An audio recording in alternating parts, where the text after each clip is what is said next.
가운데 성령님의 임재와 또 능력이 경험되어지고 우리 마음 가운데 하나님을 향한 뜨거운 헌신에 대한 또 충성에 대한 열정과 열심, 그리고 예배의 성공자가 되어야 되겠다라고 하는 그런 은혜의 역사가 있기를 주님의 이름으로 축복합니다.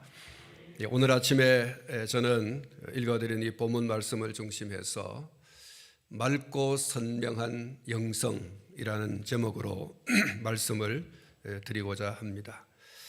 사랑하는 성도 여러분, 우리가 잘 아는 대로 다윗은 그의 아들 압살롬의 반역에 의해서 왕좌를 버리고 도피를 하게 되었습니다. 다른 사람도 아니라 자기 아들, 자기가 죽으면 곧 이어서 왕위를 물려받을 수 있는 그 1순위에 있는 아들 압살롬이 반역을 일으킨 데에 대해서 아버지인 다윗의 입장에서 생각해 보면 얼마나 마음이 아프고 얼마나 괴로웠겠습니까? 정말 다른 사람도 아니라 자기의 피부치가 왕의 자리를 탐하여 군사를 대동하여 칼끝을 겨누고 그 아들에 의해서 도망을 갈 수밖에 없는, 도피를 할 수밖에 없는 이런 환경과 입장에서 얼마나 마음이 아프고 얼마나 괴롭고 얼마나 슬프겠습니까? 그러나 다윗은 그의 지금 겪고 있는 그 뼈저린 고통, 그 아픔, 그것이 우연히 어쩌다가 일어난 것이 아니라고 하는 사실을 잘 알고 있었습니다. 그는 그 살떨리고 뼈아픈 일이 자신의 죄에 대한 하나님의 징계라고 하는 것을 알았다는 것입니다. 왜냐하면 그가 끓어오르는 정욕을 이기지 못해서 우리아의 아내 밧세바를 취한 후 하나님께서 나단 선지자를 그에게 보내시고 그에게 그 일로 말미암은 후에 일어날 죄의 대가를 치러야 할 것을 말씀해 주셨기 때문입니다.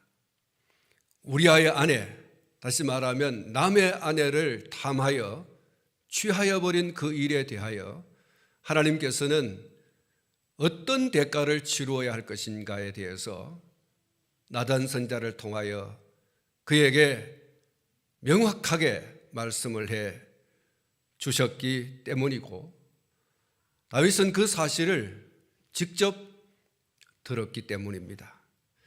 사무엘하 12장 10절부터 12절의 말씀을 보면 이런 말씀이 기록이 되어 있습니다. 이제 내가 나를 업신여기고 햇사람 우리아의 아내를 빼앗아 내 아내로 삼았은즉 칼이 내 집에서 영원토록 떠나지 아니하리라 하셨고, 여호와께서 또 이와 같이 이르시기를 보라, 내가 너와 내 집에 재앙을 일으키고 내가 내 눈앞에서 내 아내를 빼앗아 내 이웃들에게 주리니 그 사람들이 내 아내들과 더불어 백주에 동침하리라.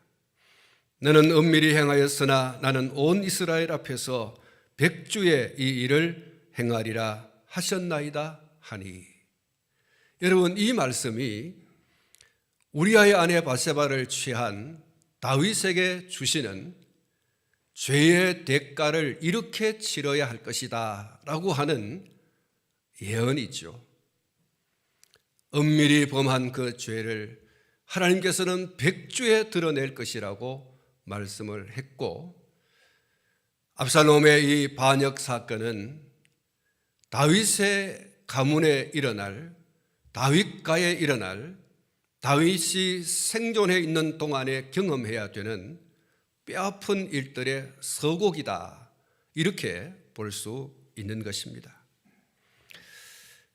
그러기에 그는 오늘 이 본문 26절에서 내가 너를 기뻐하지 아니한다 하시면 종이 여기사오니 선히 여기시는 대로 내게 행하시옵소서, 이렇게 말하고 있는 것을 볼 수가 있습니다.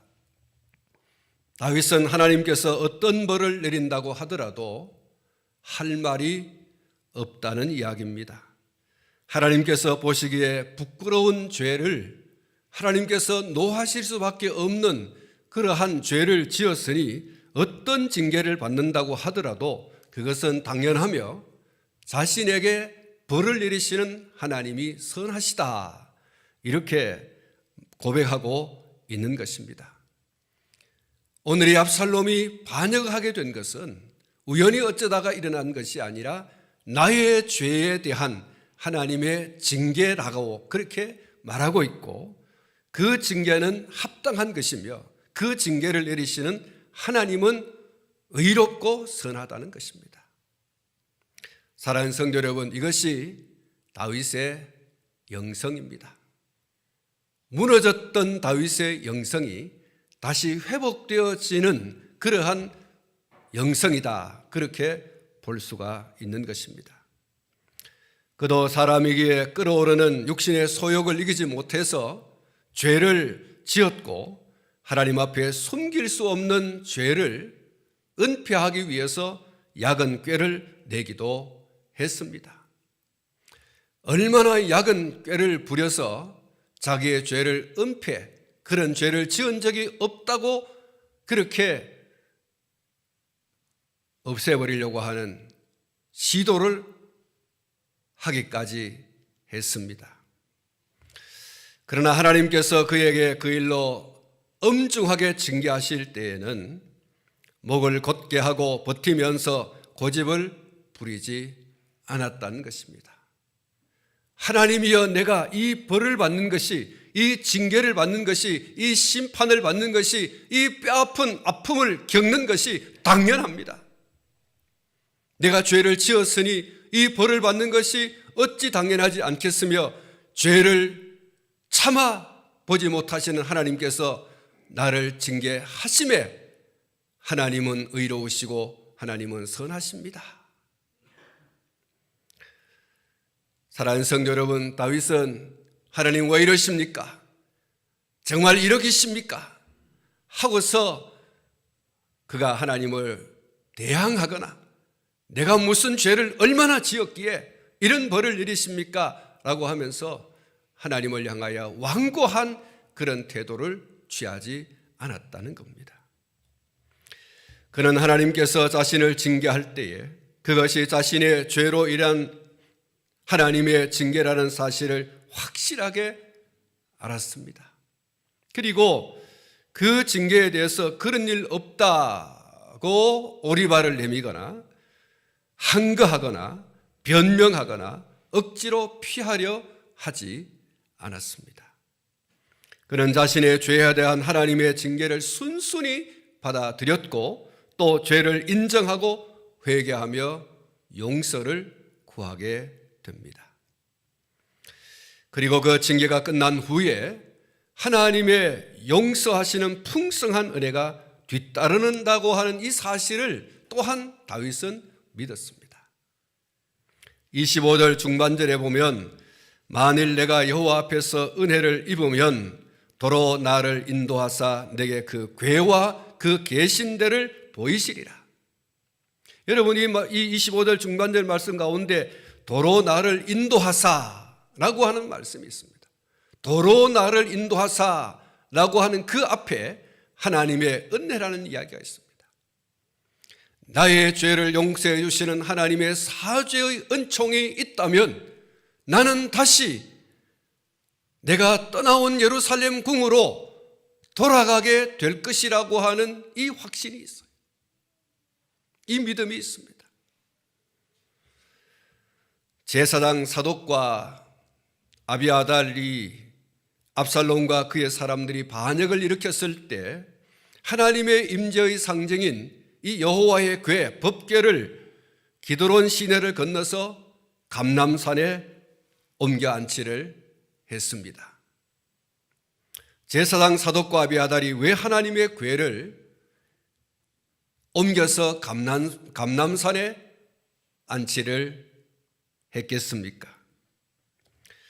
그것은 하나님의 임재의 상징인 하나님의 궤를 다윗 편에 둠으로써 장차 벌어질 압살롬의 군대와 다윗의 군대가 일전을 벌이게 될 때에 하나님이 다윗의 손을 들어줄 것이다. 하나님이 다윗의 편을 들어줄 것이다. 여호와의 궤만 있으면 다윗은 승리하게 될 것이다. 다시 회복되어 돌아가게 될 것이다. 라고 하는 그러한 그들 나름대로의 확신이 있었던 거죠. 다윗에게 유리하게 되어졌으면 좋겠다라고 하는 어떤 심사, 이것이 제사장 사독과 아비아달이 여호와의 궤 법궤를 옮긴 배경이라고 볼 수가 있습니다. 여호와의 궤만 있으면 만사형통이다. 이 생각이 제사장들에게 가득했던 것이죠.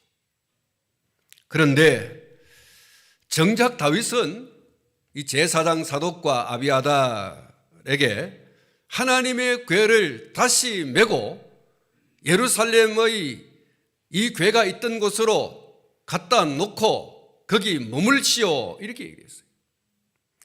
여러분, 제사장 사독과 아비아달은 다윗을 위하는 마음으로 하나님이 다윗의 편에 있다고 하는 이 사실을 확실하게 하기 위해서 혹시 일전을 벌이면 다윗이 승리하게 될 것이라고 하는 이러한 어떤 확신을 가지고, 어떻게 보면 그들의 믿음이 있죠. 이 궤를 둘러매고 이 감람산을에 왔는데, 아니 그것을 지켜보는 다윗이 그 궤를 다시 제자리에 갖다 놓으시오, 이렇게 얘기하고 있어요. 여러분 두 분도 나를 따라오지 말고 이 법궤를 갖다 놓고 거기 머무시오, 이렇게 얘기를 하고 있습니다. 여러분, 이해가 되십니까? 제사장들은 정말 다윗을 위하는 마음으로 하나님의 궤를 둘러매고 왔어요. 그런데 다윗이 그 궤를 다시 제자리에 갖다 놓으라고 얘기하지 않습니까?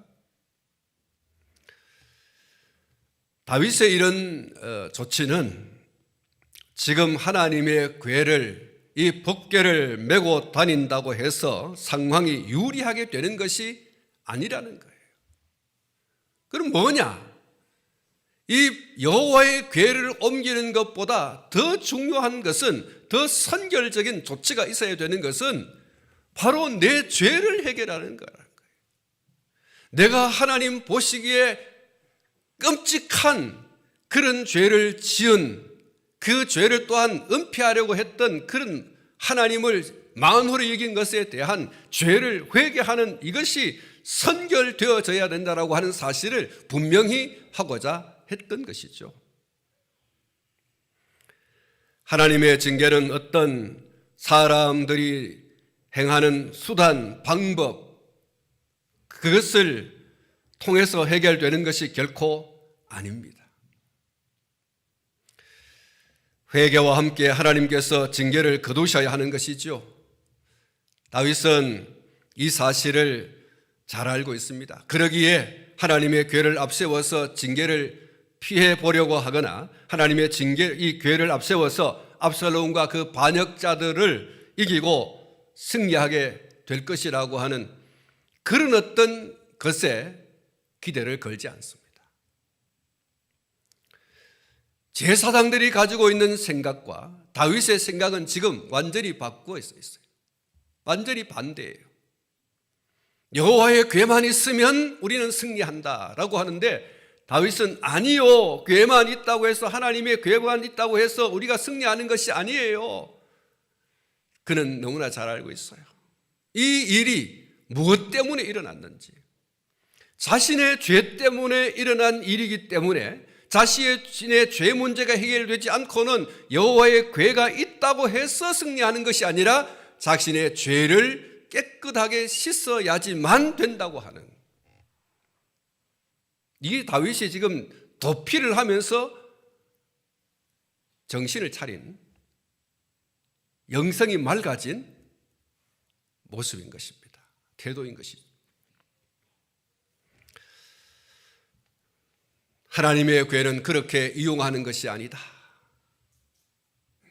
하나님의 궤를 옮기고 하나님의 궤를 이동하고 그렇게 함으로써 내가 내 죄 문제도 해결하지 않고 어떤 승리를 얻겠다, 어떤 문제를 해결하겠다, 그건 말도 아니라는 사실을 다윗은 오늘 궤를 본 자리에 제사장들은 본래의 그 자리에 돌아가야 한다고 하는 이 말 속에서 우리가 충분히 뒤에 일어나는 일들을 통하여 이해를 할 수가 있습니다. 사랑하는 성도 여러분, 우리의 신앙이 불신자들이 하든 혹은 우상숭배자들이 행하는 미신적 행위가 가미된 것이어서는 결코 안 되는 것입니다. 우리의 신앙과 생활의 유일한 규범이요, 또 그리스도인으로서의 성장과 성숙을 위한 길잡이로서의 성경과 찬송가, 그리고 십자가와 또 다른 기독교를 상징하는 어떤 조형물, 이러한 것들은 무슨 불신자들이 생각하는, 우상숭배자들이 생각하는 부적처럼 그렇게 생각해서는 안 된다는 거예요. 우상을 숭배하고 미신적인 신앙을 가진 사람들은 뭐 종이에 이상한 그림을 뭐 낙서같이 된 그런 거를 떡 가슴에 품고 베개 속에 넣고 무슨 이불 속에 넣고 뭐 이렇게 함으로써 혹은 몸에 새김으로써 뭔가가 이루어진다라고 하는 이런 생각을, 또 그런 믿음을 가지고 있지 않습니까? 오늘 그리스도인들이 신앙생활하는 속에 이 미신을 가지고 있는 사람들 혹은 불신자들이 가지고 있는 어떤 그러한 미신적 요소들을 가미시켜서는 결코 안 된다는 사실을 잊지 말아야 하는 것입니다. 그리스도인들의 생각 속에, 예수 믿는 성도들의 그 생각 속에, 그리고 그 행위 속에 이런 불신자였을 때의 어떤 잔재, 불신자들이 가지고 있는 어떤 흔적들을 슬그머니 자기의 것으로 도입을 해서 신앙생활이 짬뽕이 되게 해서는 결코 안 된 것이죠. 미련 없이 다 버려야 됩니다. 혹 예수 믿기 이전에 어떤 미신적 어떤 그런 행위를 했다고 하면 불신자였을 때 미신적 혹은 불신앙적 어떤 그런 행위를 한 것들을 가지고 있었다고 하면 예수 믿은 이후에는 그 잔재들을 다 버려야 되는 거예요. 예수를 믿고 난 이후에는, 그리스도인이 된 이후에는 예수 믿기 이전의 어떤 사람들이 하는 그 어떤 미신적인 잔재도 용납해서는 안 되는 것이죠. 다 잘라내 던져 버려야 할 줄로 믿습니다. 사무엘상 7장 3절 4절에 이런 말씀이 있습니다. 사무엘이 이스라엘 온 족속에게 말하여 이르되 만일 너희가 전심으로 여호와께 돌아오려거든 이방신들과 아스다롯을 너희 중에서 제거하고 너희 마음을 여호와께로 향하여 그만을 섬기라. 그리하면 너희를 블레셋 사람의 손에서 건져내시리라. 이에 이스라엘 자손이 바알들과 아스다롯을 제거하고 여호와만 섬기니라. 할렐루야. 여러분, 여기 제거하고라는 말이 있습니다. 여호와께로 돌아오려면 이방 사람들이 하는, 우상 숭배자들이 하는, 미신을 숭상하는 사람들의 그 모든 미신적인 행위를 다 제거하고 그랬어요. 철저히 내던져 버려야 된다는 거예요. 그 어떤 것도, 미세한 어떤 것도 가미시켜서 여호와를 섬기는, 나를 섬기는 어떤 일에 그것이 보여서는 안 된다는 거예요. 다 제거하고 너희 마음을 여호와께로 향하여 그만을 섬기라. 오직 살아계시고 역사하시는 하나님만 섬겨라. 이방 사람들이 하는 그 어떤 미신적 잔재도 하나님께서는 용납하지 않습니다. 우상을 숭배하는 사람들의 그 어떤 우상 숭배적 요소를 하나님께서는 용납하지 않습니다. 출애굽한 이스라엘에게 혹시 남아있을 애굽에서 보아온 애굽 사람들의 우상숭배 잔재가 남아있을 것을 우려해서 하나님께서는 십계명을 통해 확실하게 명시했습니다. 출애굽한 이스라엘이 가나안 땅에 들어가서 그 가나안 족속들이 행하던 어떤 우상숭배도 그들이 닮아가지 않도록 하나님께서 철저한 하나님 한 분만의 신앙, 하나님 중심의 신앙생활에서 벗어나지 않게 하기 위한 조치로서 십계명을 그들 가운데 주신 것이죠. 출애굽기 20장 4절 말씀에 너를 위하여 새긴 우상을 만들지 말고 또 위로 하늘에 있는 것이나 아래로 땅에 있는 것이나 땅 아래 물속에 있는 것에 어떤 형상도 만들지 말며 라고 말했어요. 여러분 한번 따라 하시기 바랍니다. 어떤 형상도 만들지 말며. 그렇습니다. 어떤 형상도 만들지 마라. 하늘 위에, 하늘 아래, 땅 속에, 물 속에 있는 것에 그 어떤 것도 형상화하지 말라. 그리고 섬기지 말라고 하나님께서 명확하게 말씀을 해주신 것이죠. 그것이 여호와 하나님을 신앙하는 사람들의 신앙인 것을 하나님께서 확실하게 한 것이죠. 애굽 사람들이 하던 어떤 우상 숭배적인 요소들, 앞으로 들어가서 차지하게 될 가나안 땅의 사람들이 행하는 그 어떤 우상 숭배적 미신적 행위들과 신학의 요소들, 조금도 닮아서는 안 된다. 그것을 하나님께서 이 명문화된 이 계명을 그들에게 줌으로써 분명하게 하신 것이죠. 그 어떤 것도 심지어 그것이 하나님을 형상화한 것이라고 하더라도 섬김의 대상으로 형상화해서는 안 된다는 것입니다. 하늘에 있는 천사들의 어떤 형상도 그들을 존재하게 하신 하나님의 형상마저라도 만들면 안 된다는 거예요. 요한복음 4장 12절에 하나님은 영이시니 예배하는 자가 영과 진리로 예배할지니라. 한번 따라 하십시다. 하나님은 영이시니 예배하는 자가 영과 진리로 예배할지니라. 그랬습니다. 하나님은 영이시니 그랬어요. 영이신 하나님을 어떻게 형상화할 수 있는가? 하나님은 그럴 수 없다는 거예요. 하나님 당신이 어떤 형상화해서 그것이 부서지고 세월이 가면 낡아지고 사람들이 훼손을 하고 사람들이 들어 옮기고 그런 하나님이 아니라는 거예요. 하나님은 자기 스스로 모든 만물 가운데 온 세상 가운데 충만하신 분 아닙니까? 그 누구에 의해서 만들어지거나 누구에게서 나오거나 누가 낳거나 하신 분이 아니신 분 아닙니까? 그런데 사람들이 그 하나님마저도 형상화해서 우리 하나님이다 그렇게 만든 것이 출애굽 그 과정 속에 출애굽한 사람들이 금송아지를 만든 거 아닙니까?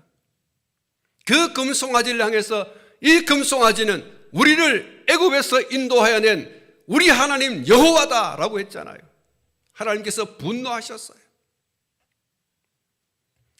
모세에게 이들을 다 쓸어버리겠다고 말씀까지 하셨어요. 영이신 하나님을 형상화하는 것에 대해서 심지어 그것이 당신의 모습이라고 하더라도 하나님께서는 용납하지 않는 거예요. 사랑하는 성도 여러분, 우리의 신앙이 아무리 특심하여도 하나님의 말씀을 뛰어넘을 수는 없는 것입니다. 우리의 신앙이 아무리 특심하여도 하나님이 말씀하지 않는 것을 행할 수는 없는 거예요.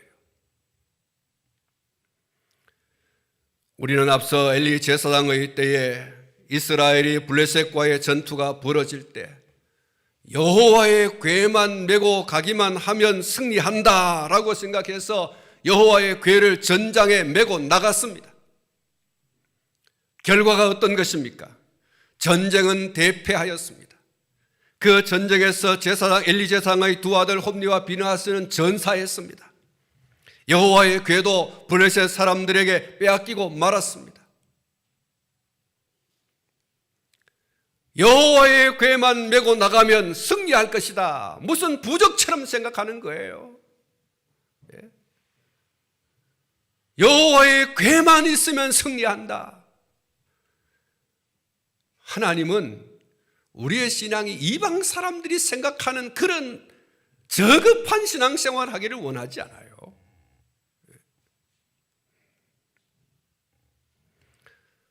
사랑하는 성도 여러분, 마음의 진실로 하나님을 하나님으로 인정하며 섬기는 것이 없이 단지 어떤 상징물을 품에 품고 손에 들고 외치기만 하면 되는 것처럼 생각하는 이 우상 숭배자들, 불신자들의 미신적 행동, 여러분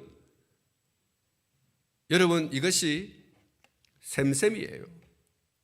예수 믿는 오늘 저와 여러분들이 무슨 십자가만 목에 걸고 무슨 목에 이 옷깃에 끼고 다니고 성경 찬송만 그냥 품에 품고 이렇게 나가면 우리가 승리하는 줄로, 만사형통하는 줄로 여러분 이렇게 생각하면 여러분 그것이 하나님을 노하게 하는 거예요. 마음에 하나님을 진실로 사랑하고 섬기는 것이 없이 그것만 있으면, 성경 찬송만 있으면 나는 승리하게 되고 오늘 하루도 행복한 만사형통의 삶을 살아간다라고 하는 천만의 말씀입니다. 사랑하는 성도 여러분, 그런 점에서 다윗이 여호와의 궤를 메고 나와서 자신과 함께 하려 한 제사장 사독과 아비아달에게 다시 여호와의 궤를 메고 예루살렘으로 돌아가라, 그것이 있던 자리로 가서 안치하고 거기서 제사장 사명 감당하라. 여러분, 이것은 정말 깊은 의미가 있는 겁니다. 다윗이 그의 아들 압살롬의 반역을 피해서 도망을 갈 때 쓴 시가 있습니다. 시편 제3편이 바로 그 시입니다.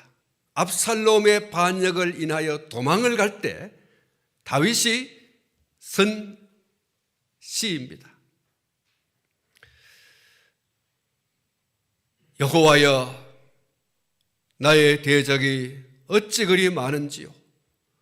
일어난 나를 치는 자가 많으니이다. 많은 사람이 나를 대적하여 말하기를 그는 하나님께 구원을 받지 못한다 하나이다. 셀라. 여호와여, 주는 나의 방패시오 나의 영광이시오 나의 머리를 드시는 자신이다. 내가 나의 목소리로 여호와께 부르짖으니 그의 성산에서 응답하시는도다. 셀라. 내가 누워 자고 깨었으니 여호와께서 나를 붙드심이로다. 천만인이 나를 에워싸 진친다 하여도 나는 두려워하지 아니하리이다. 여호와여, 일어나소서. 나의 하나님이여, 나를 구원하소서. 주께서 나의 모든 원수의 뺨을 치시며 악인의 이를 꺾으셨나이다. 구원은 여호와께 있사오니 주의 복을 주의 백성에게 내리소서. 할렐루야. 사랑하는 성도 여러분, 다윗은요 압살롬의 반역에 이르러서 도망을 갈 때 법궤가 우리에게 있으니 우리는 승리할 것이다. 나는 반드시 압살롬과 그의 군대를 이기고 예루살렘으로 다시 돌아가게 될 것이다. 아니에요. 그는 도망을 가면서 여호와여, 여호와여, 여호와여 하나님을 찾고 있어요. 법궤를 부둥켜 안고 있는 것이 아니라 살아계시고 역사하시는 하나님께 그는 기도하고 있어요. 하나님이여, 도와주십시오. 하나님이 내 방패이시며 하나님이 나의 영광이시며 하나님이 나의 머리를 드시는 자이십니다. 구원은 여호와께 있습니다 라고 하는 것을 그가 철저히 고백하면서 하나님을 붙들고 있어요. 영이신 그 하나님 앞에 그는 무릎을 꿇고 가슴을 찢는 심령으로 하나님을 찾고 있어요. 오늘 여러분 시편 이 3편 속에 여호와여, 여호와여, 하나님이여 이렇게 4번 부르고 있어요. 이 짧은 구절 속에 얼마나 절박하게 하나님을 부르짖고 있는지. 여러분, 다시 한 번 더 말씀을 드립니다. 벽궤를 부둥켜 안고 이것이 있으니 내가 승리할 것이다, 내가 다시 돌아가게 될 것이다. 아니에요. 하나님이 기뻐하시면 내가 다시 돌아가게 될 줄로 나는 믿는다는 거예요. 내가 돌아가고 돌아가지 못하는 것은 하나님께 달려있는 것이지 제사장들에게 이해하는 것입니다. 벽궤가 우리에게 있다고 해서 승리하는 것 아니고, 벽궤가 우리에게 있다고 해서 다시 돌아가는 것 아니다. 살아계시고 역사하시는 그 하나님이 나의 죄를 용서해 주시고 나를 회복시켜 주실 때에 나는 돌아가게 된다. 할렐루야. 그렇습니다. 하나님에 의해서 매를 맞고 있는 다윗이 하나님이 매를 멈춰야 아픔이 끝나는 것 아닙니까? 법궤를 품고 있다고 되는 거 아니라는 거예요. 철저히 다윗은 그런 미신적 요소를 허락하지 않아요. 여러분, 이게 다윗이 회복되어진 영성이라고 봅니다. 매를 통하여, 고난을 통하여, 광야를 통하여 그의 신앙이 다시, 빛바랜 신앙이 다시 선명하게 맑게 그 빛을 발하는 회복된 영성의 모습이라고 볼 수가 있는 것이죠. 여러분, 우리의 영성이 이렇게 하나님을 전적으로 믿고 의지하는 맑은 영성이기를 주님의 이름으로 축복합니다. 다윗이 비록 역심을 품은 압살롬과 그의 사람들에 의해서 피난길에 올랐지만 많은 사람들이 함께 했습니다. 그러나 그는 그들보다, 벽궤보다 더 믿고 의지하는 분이 있습니다. 바로 하나님이라는 사실이에요. 우리가 지난 시간에 살폈습니다. 그에게는 이때라고 하는 아주 훌륭한 그런 용장이 있습니다. 그에게는 요압도 있습니다. 아비새도 있습니다. 이런 등등의 많은 자기를 둘러싼 이런 용장들이 있습니다. 많은 사람들이 그와 함께 하겠다고 또 왔습니다. 심지어 제사장도 자기를 따라서 왔습니다. 이야, 압살롬이 군대를 일으켜 나를 이렇게 쫓아냈지만 나와 함께하는 사람이 너무너무 많네. 그 사람 한 사람 한 사람을 붙들고 나와 함께 주어서 고맙습니다. 우리가 승리하게 될 것입니다. 다시 돌아가게 될 것입니다. 그 사람들 때문에 다윗이 펄펄 힘이 나고 그랬느냐? 아니에요. 다윗은 그들을 의지하지 않았습니다. 그들이 함께 한 것에 대하여 그것을 무시하고 뭐 그런 건 아니지만, 그러나 그들이 있다고 해서 그가 승리하는 것으로 그가 여기지 않았다는 사실이에요. 하나님이 나와 함께 하지 않으시면, 하나님이 우리와 함께 하지 않으시면 우리는 패할 수밖에 없고 영원히 도피하는 이 도망자의 길을, 망명자의 길을 벗어날 수 없다는 이 사실을 다윗은 알고 있습니다. 여러분, 이것이 다윗의 영성이죠. 살아계시고 역사하시는 하나님을 전적으로 믿고 의지하는 그 도피의 삶 속에서 하나님이 내 편 아니시면 나는 영원히 망명자의 길을 걸어갈 수밖에 없다.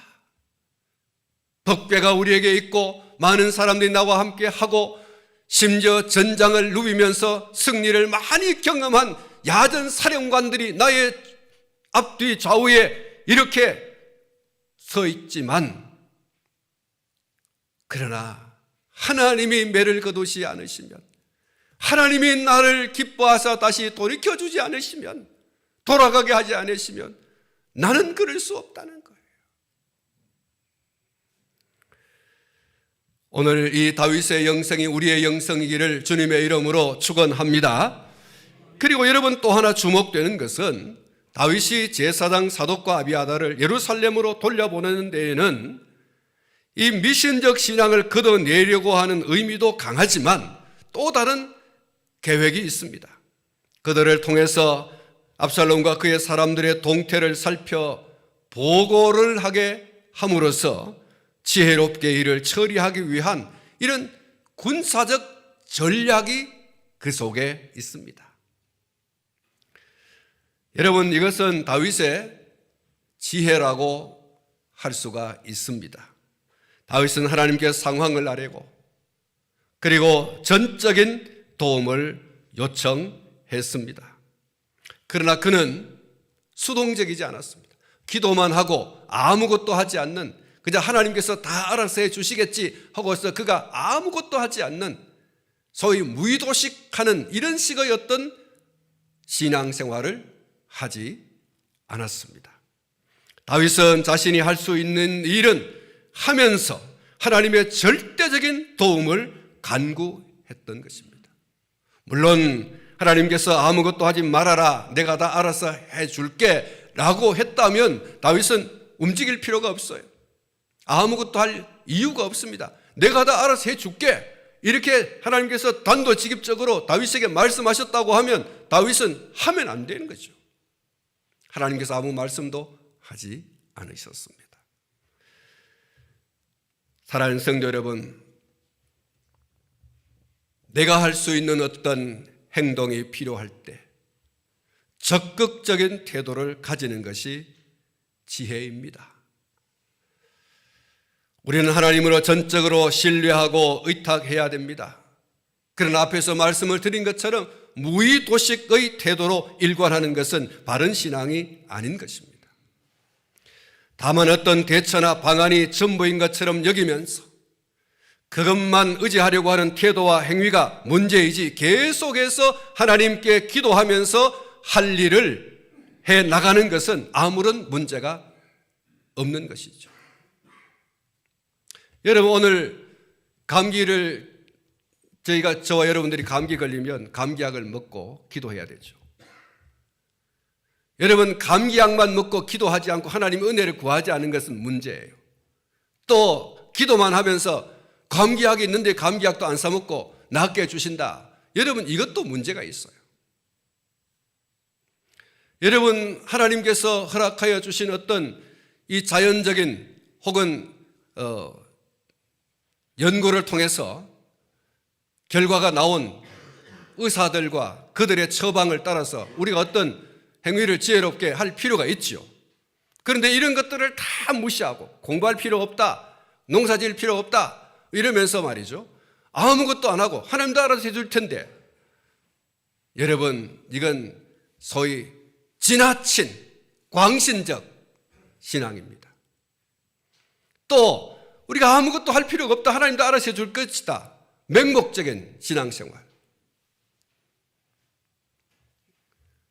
여러분, 하나님이 안 도와주셔도 다 할 수 있어, 나는 뭐든지 다 할 수 있어, 무신론이죠.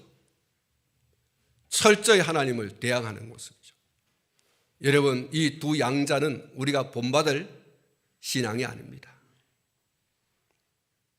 철저하게 하나님을 의지하고 하나님께 맡겨야 되는 우리의 기도가 필요한 동시에 하나님께서 우리에게 허락하여 주신 지혜를 따라서 어떤 행위를 하는 것 또한 여러분, 우리에게 필요한 것이죠.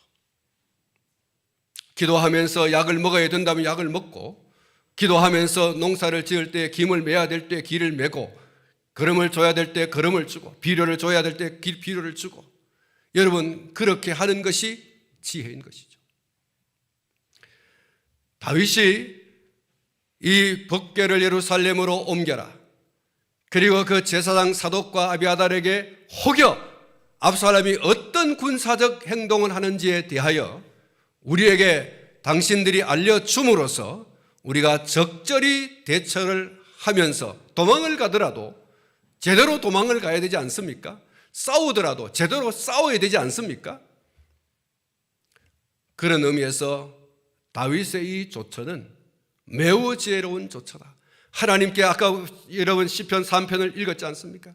하나님을 전적으로 신뢰하는 그 기도가 다윗에게 있었습니다. 동시에 이 사독과 아비아달을 통해서 압살롬과 그의 군대가 어떻게 지금 움직이고 있는 것에 대한 동태를 알려주면 우리가 적절하게 대응할 수 있겠다.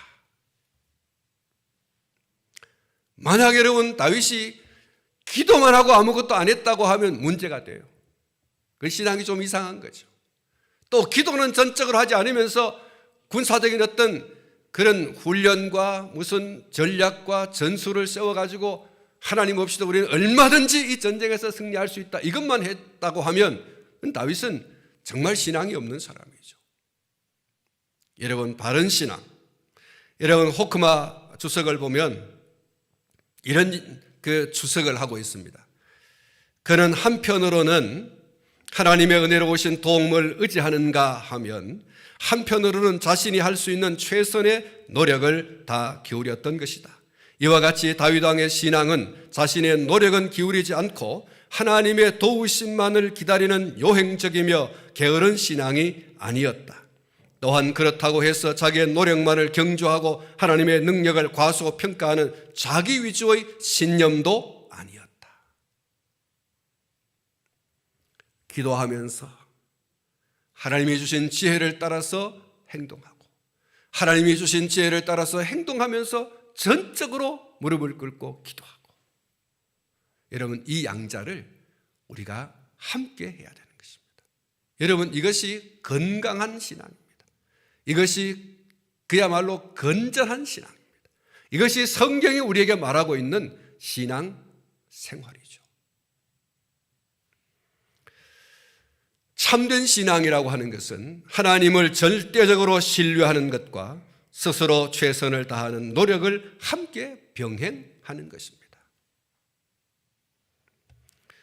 우리 모두의 신앙이 이와 같이 균형 잡힌 바른 신앙으로 더욱 다듬어지고 더욱 반듯하게 세워지기를 주님의 이름으로 축원합니다. 다윗의 영성은 이것입니다. 하나님을 전적으로 신뢰하면서 기도하고 그가 할 수 있는, 스스로 할 수 있는 일들에 대하여는 게으르지 아니하고 또한 최선을 다하는 이 모습. 말씀을 맺겠습니다. 피난길이라고 하는 고난의 늪 가운데서 하나님을 더욱 의지하며 신뢰하는 하나님 중심의 신앙을 다잡는 다윗의 이 회복된 영성, 이것을 오늘 저와 여러분이 이 본문에서 보게 되어집니다. 사랑하는 성도 여러분, 오늘 저와 여러분도 사람을 의지하고 미신에 기대려고 하는 오염된 신앙 생활을 청산하고 잘라내고 맑고 선명한 영성, 철저히 하나님 중심으로만 자기 신앙을 다듬고 세워가는 그런 저와 여러분이 될 수 있기를 주님의 이름으로 축원합니다. 오늘 우리의 신앙생활에 다시 한번 날개를 다는 그런 은혜의 역사가 있는 귀한 시간 되시기를 주님의 이름으로 축원합니다.